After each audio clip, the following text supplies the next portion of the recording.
Hello అండి. Welcome to my channel. ఇప్పుడు మనం ఈ బంధం ఏనాటిదో పార్ట్ 6 విందాం. శ్రావ్య కొంచెం బాధగా, నన్ను క్షమించు మమ్మీ, మీరు నన్ను అర్థం చేసుకోరేమో అని అనుకున్నాను. ఆ దేవుడు నాకు వాళ్ళలోని బెస్ట్ అమ్మా నాన్నని ఇచ్చినా కూడా నేను వాళ్ళని అనుమానించను. I'm sorry mummy. సత్యగారు: పిచ్చి పిల్ల, నీ ప్లేస్లో ఎవరున్నా అలానే ఆలోచిస్తారు. ఇక నువ్వేం దిగులు పెట్టుకోకు, సరేనా? నువ్వు పెళ్ళిని మనస్ఫూర్తిగా అంగీకరిస్తున్నావు కదా అని అడుగుతారు. శ్రావ్య: హా మమ్మీ, మీరు నా పెళ్ళి చూడలేదనే బాధ తప్పించి ఈ పెళ్ళి గురించి నాకు ఎలాంటి ఆబ్జెక్షన్ లేదు. ఇక్కడ అందరూ మంచి వాళ్ళే మమ్మీ. నన్ను ఎంత బాగా చూసుకుంటున్నారో తెలుసా? అత్తయ్య గారేమో కూతురిలాగా, అలానే నా తోడికోడలు పద్మక్క నన్ను సొంత చెల్లెల్లా చూసుకుంటుంది. నేను భోజనం చేయకపోతే నీలానే నన్ను బ్లాక్మెయిల్ చేసి మరీ గోరుముద్దలు తినిపించింది. సత్యగారు: నువ్వు చెప్పింది వింటుంటే నాకు చాలా సంతోషంగా ఉంది. సరే, రేపు వచ్చాక మిగిలివన్నీ మాట్లాడుకుందాం. అలానే ఇప్పుడు నువ్వు మీ డాడీకి కూడా కాల్ చేసి డిస్టర్బ్ చేయకు. నీకు పెళ్ళయింది, నువ్వు ఇంకా పిల్ల చేష్టలు మానేసి బుద్ధిగా ఉండు, సరేనా? శ్రావ్య: మమ్మీ, నేనేం అలా చెయ్యను, నువ్వే అలా అంటున్నావు అని బుంగమూతి పెట్టుకుంటుంది. సత్యగారు: హాహా, మరి ఇప్పుడు బుంగమూతి పెట్టుకొని అడగడానికి ఏమంటారో? శ్రావ్య షాక్ అయ్యి: మమ్మీ, నువ్వు ఇక్కడే ఉన్నావా అని అంటుంది చుట్టుపక్కల చూస్తూ. సత్యగారు: నేను నీకు అమ్మనే, నాకు తెలియదా నా కూతురు గురించి అని నవ్వి, సరే సరే, నేను ఇంకా చాలా షాపింగ్ చేయాలి అని రేపు కలుద్దాం అని చెప్పి బాయ్ చెప్పి కాల్ కట్ చేస్తారు. శ్రావ్య బాయ్ చెప్పి love you mummy, love you so much అనుకొని ఒకసారి డాడీతో కూడా మాట్లాడదాం అనుకొని, వద్దులే డాడీ బిజీగా ఉన్నారందిగా మమ్మీ, రేపు వాళ్ళు వచ్చాక డైరెక్ట్గా మాట్లాడదాం అనుకొని మిస్ యూ డాడ్ అని అనుకొని మొబైల్ సుశీల గారికి ఇవ్వడానికి బయటకు వచ్చింది. హర్ష బిజినెస్ మీటింగ్ పని మీద బయటకు వెళ్ళడానికి తెలిసి హర్షకు కూడా కాల్ చేసి త్వరగా ఇంటికి రమ్మన్నారు విజయ్ గారు. శ్రావ్య ఇల్లంతా చూస్తూ ఇప్పటి వరకు సరిగ్గా గమనించలేదు, కానీ ఈ ఇల్లు రాజ్ ప్యాలెస్కి ఏమాత్రం తీసిపోదు అని అనుకుంటూ కిందకు వెళ్ళబోతున్న శ్రావ్యను అప్పుడే ఇంటికి వచ్చి ఫోన్ చూసుకుంటూ పైకి వస్తున్న హర్షను చూసుకోకుండా డాషిస్తాడు. దానితో కింద పడ్డ శ్రావ్య చచ్చాండ్ర దేవుడో అని చేతుల్లో నడుము పట్టుకొని పైకి లేచి హర్షను చూసి, హే బుల్డోజర్, కళ్ళు ఎక్కడ పెట్టుకొని నడుస్తున్నావు? ఎదురుగా చెట్టంత మనిషిని వస్తుంటే కనిపించడం లేదా అంది కోపంగా. అప్పటికే చరిత తనతో మాట్లాడడం లేదని బాధలో తాను ఉండాల్సిన ప్లేస్లో శ్రావ్య ఉండటంతో ఆమె మీద కోపంలో ఉన్న హర్ష ఇప్పుడు ఇలా తిట్టడం వల్ల ఇంకా కోపం వచ్చి శ్రావ్య చేయి పట్టుకొని తన చేయి మెలిపెట్టి ఆమెను వెనక్కి తిప్పి, ఏంటే ఎక్కువ మాట్లాడుతున్నావు? ఇంకోసారి నా దగ్గర గొంతు పెంచి మాట్లాడావో ఏం చేస్తానో నాకే తెలియదు అన్నాడు కోపంగా. శ్రావ్య నొప్పితో విలువిలలాడుతూ, రే బండ సచ్చినోడా, తప్పు నువ్వు చేసి నన్ను అంటున్నావేంట్రా? అయినా అడగడం కూడా తప్పేనా? ముందు నా చేయి వదులు, నొప్పి పుడుతుంది. అయినా ఎవరైనా ఇలా పరాయి అమ్మాయిని, అందులోనూ పెళ్ళైన అమ్మాయిని చేపట్టుకుంటారా అని వదలరా ఈడియట్ అంటుంది.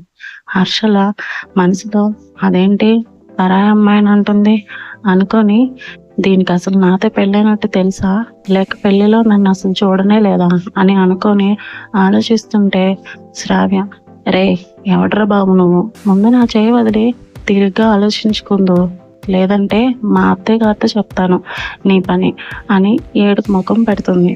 హర్ష తన చేయి వదిలేసి, డౌటే లేదు, ఈ అమ్మాయి పెళ్ళిలో నన్ను అసలు నా ఫేస్ కూడా చూడలేదు అనుకొని, నేను ఎవరో నీకు నిజంగా తెలియదా అని అడిగాడు కొంచెం డౌట్గా. శ్రావ్య, నువ్వేమైనా పెద్ద సెలబ్రిటీ అనుకుంటున్నావా, లేక నా హీరో ప్రభాస్ అనుకుంటున్నావా చూడగానే గుర్తుపట్టేయడానికి? హర్షకి తన మాటలకు కోపం వచ్చి, సరే లేవి, నీతో నేను వాదించలేను, కానీ ఇంతకీ నీ పేరేంటి అని అడిగాడు. శ్రావ్య, రంగమ్మ అని చెప్పి, బాగుందా నా పేరు అని అడుగుతుంది వెటకారంగా. హర్ష అస్సలు బాగలేదు, రంగమ్మ అని కాకుండా రౌడీ రంగమ్మ అని పెట్టుంటే ఇంకా బాగుండేది అని అన్నాడు హర్ష కొంచెం వెటకారంగా. శ్రావ్యకి కోపం వచ్చి, రే అసలు నువ్వెవరో చెప్పు, ఇంట్లో వాళ్ళకి నువ్వేం అవుతావు? హర్ష, ఇంకొకసారి రెస్పెక్ట్ లేకుండా నన్ను రే గీ అన్నావే అనుకో, పీక పిసికి చంపేస్తాను అన్నాడు కళ్ళు చింతనిప్పుల్లా మారిపోగా. కొంచెం కోపంగా శ్రావ్య కొంచెం భయపడిపోయి ఏదో అనుభూతుండగా హర్షకు కాల్ రావడంతో శ్రావ్య వైపు చూసి గో టు హెల్ అని అక్కడి నుండి తన రూమ్కి వెళ్ళిపోతాడు. తన రూమ్ డోర్ లాక్ వేసి ఉండడంతో హర్ష దీన్ని ఎవరు లాక్ చేశారు అనుకుంటూ ఉండగా అప్పటికే అక్కడికి వచ్చిన ప్రణయ్, చిన్నన్న నువ్వు ఫ్రెష్ అవ్వడానికి కావాల్సిన నీ థింగ్స్ అన్నీ వేరే రూమ్లో పెట్టించాను అని రూమ్ చూపించి ఈ రోజుకి అక్కడే ఫ్రెష్ అయిపో అని హర్షకు మాట్లాడే ఛాన్స్ ఇవ్వకుండా అక్కడి నుండి వెళ్ళిపోతాడు ప్రణయ్.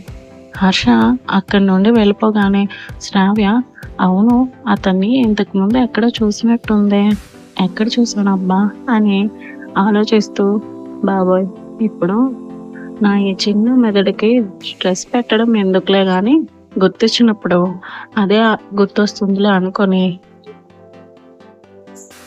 అయినా అసలు ఎవరి మానవుడు అతనే గుద్దేసి మళ్ళీ అతనే రివర్స్లో నన్ను కోప్పడుతున్నాడు.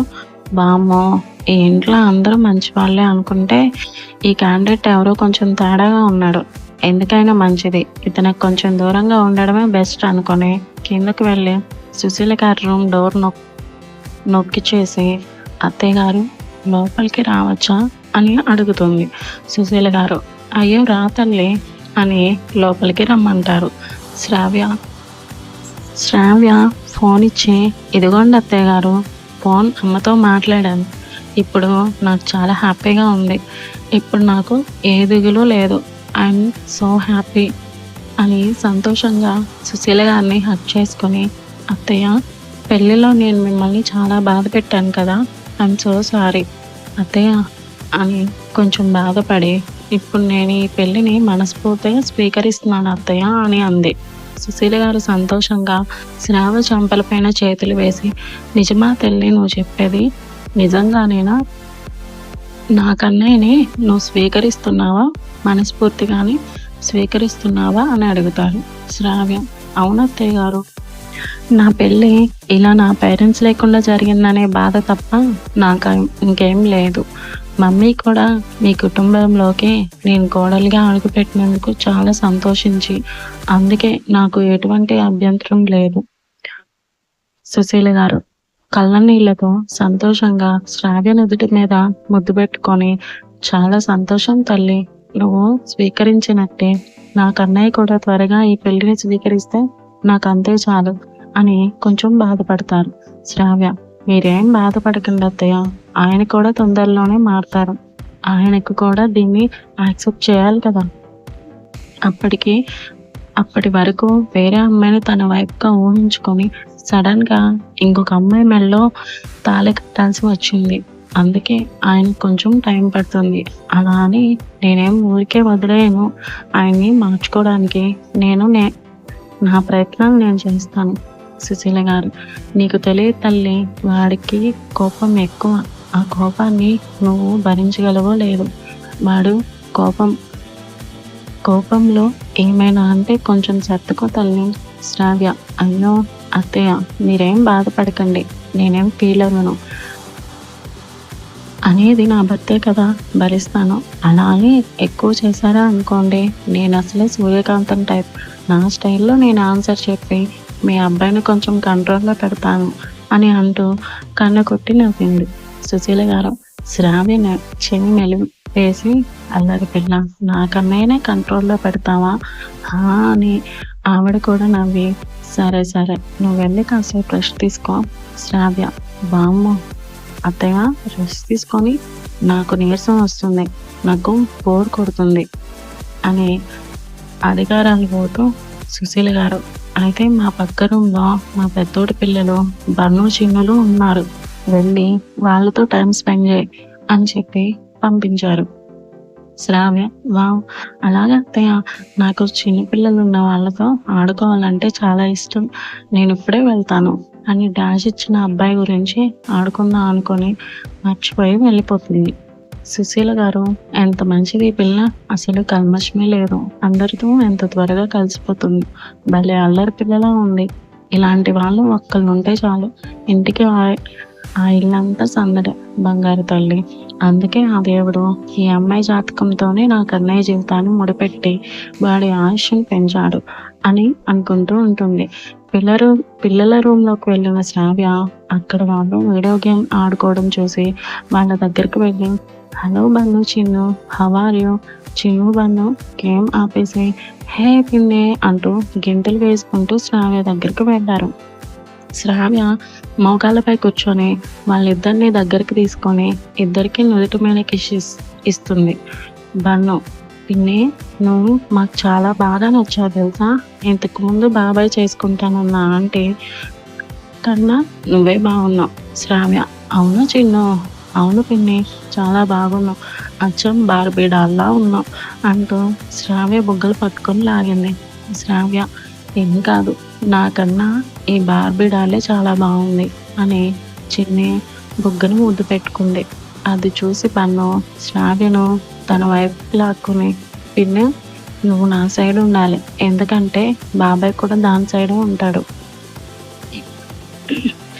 ఎప్పుడు దానికే సపోర్ట్ చేస్తాడు, ఇద్దరూ కలిసి నన్ను ఏడిపిస్తారు కూడా, అందుకే నువ్వు నా టీంలో ఉండాలి, అప్పుడు మనమిద్దరం కలిసి వాళ్ళిద్దరిని ఏడిపిద్దాం. చిన్ను, ఏం కాదు పిన్ని, నా టీంలోనే కదా పిన్ని అని అడిగింది ఇన్నోసెంట్గా ఫేస్ పెట్టుకొని. శ్రావ్య, హాహా, చూడు చిన్ను బంగారం, మనం ఎప్పుడైనా ఫైట్ చేసి గెలవాలంటే ఆపోజిట్ టీం కూడా మనకు సమానంగా ఉండాలి. అలా లేకుండా మీ ఇద్దరు కలిసి బన్నెను ఒక్కడినే చేసి ఓడిస్తే మీరు గెలిచాలంటే అది చిన్ను చెంపపై చేయి వేసి చిన్ను ఆలోచిస్తున్నట్టుగా చెంపపైన వేలు పెట్టుకుని కొట్టుకుంటూ, హా పిన్ని, నువ్వు చెప్పింది కరెక్టే. శ్రావ్య, దట్స్ మై గాడ్, చెప్పిన వెంటనే భలే అర్థం చేసుకున్నావే, మా చిన్ను చాలా తెలివైంది అని మెచ్చుకొని, సో ఇప్పటి నుండి నేను మా బన్నుటి అన్నమాట అని బన్ను దగ్గరికి తీసుకొని హ్యాండ్ చాపి బన్ను కూడా తన హ్యాండ్లో చేయగలిపాడు. శ్రావ్య చిన్ను వైపు చూసి, ఇప్పటి నుంచి మనం అపోనెంట్ టీమ్స్ మాత్రమే కాదు, మన ముగ్గురం మంచి ఫ్రెండ్స్ కూడా అని చెప్పి చిన్నుకి కూడా హ్యాండ్ చూపిస్తుంది. తన కూడా హ్యాండ్ కలిపి యాహూ అంటూ ముగ్గురు కలిపి గ్రూప్ హక్ ఇచ్చుకుంటారు.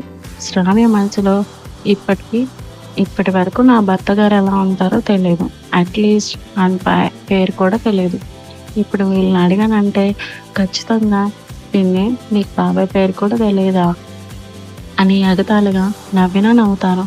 అనవసరంగా పిల్లల దగ్గర పరువు పోతుంది, మరి ఎలా తెలుసుకోవడం అని ఆలోచించి ఐడియా అనుకొని పిల్లల్ని సోఫాలోకి తీసుకెళ్ళి వాళ్ళ మధ్యలో కూర్చొని, పిల్లలు, ఇంట్లో వాళ్ళందరూ మీ బాబాయ్ని ఏమని పిలుస్తారు?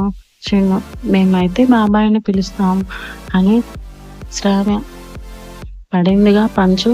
బన్ను, నానమ్మ అయితే కన్నయ్య అనే, అమ్మ అయితే మర్ది గారు అనే. శ్రావ్య, తెలిసిందే చిన్ను, డాడీ తాతయ్య అయితే చిన్న అని పిలుస్తారు. శ్రావ్య, ఓ గాడ్, ఏంటి వీళ్ళెవరు ఆయన పేరు పెట్టి పిలవరా? అలా అయితే ఆయన పేరు ఎలా తెలుసుకోవడం? అత్తయ్య వాళ్ళని అడుగుదామంటే చాలా బాగోదు, మరి ఇంకెలా తెలుసుకోవడం? సర్లే, అది ఎలాగో తెలుస్తుంది అనుకొని వదిలేసి ముగ్గురు కలిసి వీడియో గేమ్ ఆడుకుంటారు. టైం నైట్ 9 అవుతుండగా హర్ష ప్రణయ్ పంపించిన రూమ్ బయట తన కజిన్ వినోద్తో ఆఫీస్కి సంబంధించిన టెండర్ కొటేషన్ గురించి మాట్లాడుతూ ఉండగా అప్పుడే అక్కడికి వచ్చిన ప్రణయ్, రే వినోద్, ఈ టైంలో ఇంకేంట్రా అంత సీరియస్గా ఏం మాట్లాడుకుంటున్నారు ఇద్దరు? వినోద్, రేపు కంపెనీకి సంబంధించిన ఇంపార్టెంట్ టెండర్ ఒకటి వేయాలి బ్రో, మన హర్షకి రేపు వ్రతం వలన రావడానికి లేదు కదా, రేపు నేనే వెళ్ళాలి టెండర్ వేయడానికి, అందుకే నాకు కొన్ని డౌట్స్ ఉంటే హర్షని అడగడానికి వచ్చాను. Harsha Vinod same age and చిన్నప్పటి నుంచి ఇద్దరు కలిసి చదువుకున్నారు, దాంతో ఇద్దరు బెస్ట్ ఫ్రెండ్స్ కూడా. ప్రణయ్, రే చిన్న, మీరిద్దరూ త్వరగా డిస్కషన్ కంప్లీట్ చేసుకొని ఫ్రెష్ అయ్యి ఇదిగో డ్రెస్ వేసుకొని రెడీగా ఉండు. వినోద్, ఏంటి బ్రో ఈరోజు మన హర్షికాకి ఫస్ట్ నైటా అని సాగదీస్తూ అడుగుతాడు. హర్ష వినోద్ వైపు కోపంగా చూసి ప్రణయ్ వైపు తిరిగి, రే మీరు ఇదంతా ఎందుకు చేస్తున్నారో నాకు తెలియదు. జరిగిన దానికి ఈ ఆర్భాటం అవసరమా? అయినా నాకు ఇదంతా చాలా చిరాగ్గా ఉంది. మీరు ఈ ఫస్ట్ నైట్ ఏర్పాట్లు ఆపేస్తారా అన్నాడు కాస్త విసుగ్గా. వినోద్ ప్రణయ్ వైపు చూసి, బ్రో మామ్ కాల్ చేసింది, నాకు డౌట్స్ అన్నీ క్లియర్ అయిపోయాయి, నేను వెళ్ళిపోతున్నాను అని హర్ష వైపు తిరిగి, రే హర్ష ఆల్ ది బెస్ట్ అని చెప్పి నవ్వుకుంటూ వెళ్ళిపోతాడు వినోద్. హర్ష, రే నీ పని ఇప్పుడు కాదు రేపు చెప్పా అంటాడు కోపంగా అరుస్తూ. వినోద్, రే నా సంగతి తర్వాత, ముందు నా మరదల సంగతి చూసుకో అని మళ్ళీ ఆల్ ది బెస్ట్ చెప్పి వెళ్ళిపోతాడు. ప్రణయ్ నవ్వుకుంటూ హర్ష వైపు తిరిగి, చూడు చిన్న, నువ్వు ఎవరిని ప్రేమించినా నీ పెళ్లి మాత్రం ఇంకొక అమ్మాయితో జరిగిపోయింది. నువ్వు ఇంకా ఆ అమ్మాయిని ఇప్పుడు కాకపోయినా తర్వాతైనా యాక్సెప్ట్ చేసి తీరాలి. పోయిన అమ్మాయి కోసం కాకుండా ఇప్పుడు నీ జీవితంలోకి వచ్చి నీతో కడవరకు జీవించి ఆ అమ్మాయి కోసం ఆలోచించు. అండ్ అలాగే నువ్వు అవుననుకున్నా కాదనుకున్నా ఈ ఏర్పాట్లు చేసి తీరుతావు. లేదంటే నీకు ఇష్టం లేదంటున్నావు అని తెలిసి అమ్మ ఫీల్ అవుతుంది. సో నువ్వు త్వరగా వెళ్ళి రెడీ అవ్వు. నాకు కొంచెం పని ఉంది, చూసుకొని వచ్చి నీకు పంచి కట్టుకోవడానికి హెల్ప్ చేస్తాను. హర్ష, మీకు నచ్చినట్టు చేసుకోండి అని కోపంగా వెళ్ళిపోతాడు రూమ్లోకి. ప్రణయ్ నవ్వుకొని కిందకు వెళ్ళి పని చేసుకొని మళ్ళీ హర్ష దగ్గరికి వచ్చి తనకు రెడీ అవ్వడానికి హెల్ప్ చేస్తాడు. పద్మ శ్రావ్య కోసం వచ్చి తన రూమ్లో లేకపోవడంతో ఎక్కడికి వెళ్ళింది అనుకొని వాళ్ళు అత్తయ్య దగ్గరికి వచ్చి అడుగుతుంది.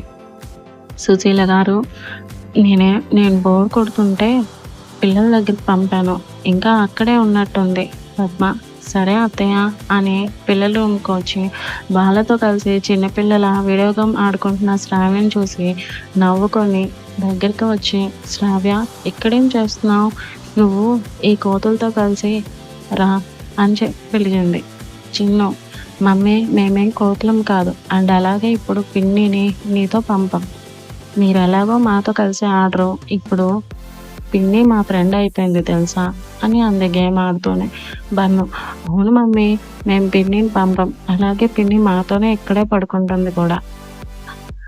కదా పిన్ని. పద్మ, రే మీరు మీ పిన్నిని ఇక్కడే ఉంచేసుకుంటే అక్కడ మీ బాబాయ్ ఈగలు తోలుతూ కూర్చోవాల్సి వస్తుంది. లేండి లేచి వెళ్ళి డిన్నర్ చేయండి, తాతయ్య నానమ్మ వాళ్ళు తింటున్నారు, మీరు కూడా వెళ్ళి బుద్ధిగా తినేసి వచ్చి పడుకోండి. చిన్ను, నో మమ్మీ మేము పిన్నీళ్ళని పంపించాం. శ్రావ్య వీళ్ళ మాటలు వింటూ నవ్వుకుంటూ గేమ్ ఆడుతూ ఉంది. పద్మ, శ్రావ్య నువ్వు కూడా ఏంటి చిన్నపిల్లలా చేస్తున్నావు, రా మా మరిది గారు నీ కోసం వెయిట్ చేస్తున్నారు. శ్రావ్య ఆశ్చర్యంగా, ఏంటి ఆయన నా కోసం వెయిట్ చేస్తున్నారా, అంటే ఆయనకి నాతో మాట్లాడటం ఇష్టమేనా అని అంటుంది. మన పాప అసలు విషయం తెలియక పద్మ తల కొట్టుకొని, దేవుడా ఈ పిల్ల మరీ ఇంత అమాయకంగా ఉందేంటి అని నవ్వుకుంటుంది. శ్రావ్య బొంగమూత పెట్టుకొని, ఇప్పుడు నేనేమన్నానక్క అలా అంటున్నావు. పద్మ శ్రావ్యతో, మరి ఇంకేమనాలి అని బన్ను చిన్నీలతో, మీరు ఇప్పుడు కానీ నేను చెప్పిన మాట వినలేదనుకోండి, రేపు మిమ్మల్ని స్కూల్కి పంపించేస్తాను, అసలే రేపు ఇంట్లో చాలా ఫంక్షన్ కూడా అని అనుకుంటూ ఉంటుంది. ఇద్దరు ఒకేసారి లేచి అరిచి, మమ్మీ నువ్వు చెప్పినట్టే చేస్తా అని చెప్పి గేమ్ ఆపేసి డైనింగ్ టేబుల్ దగ్గరికి వెళ్ళిపోతారు.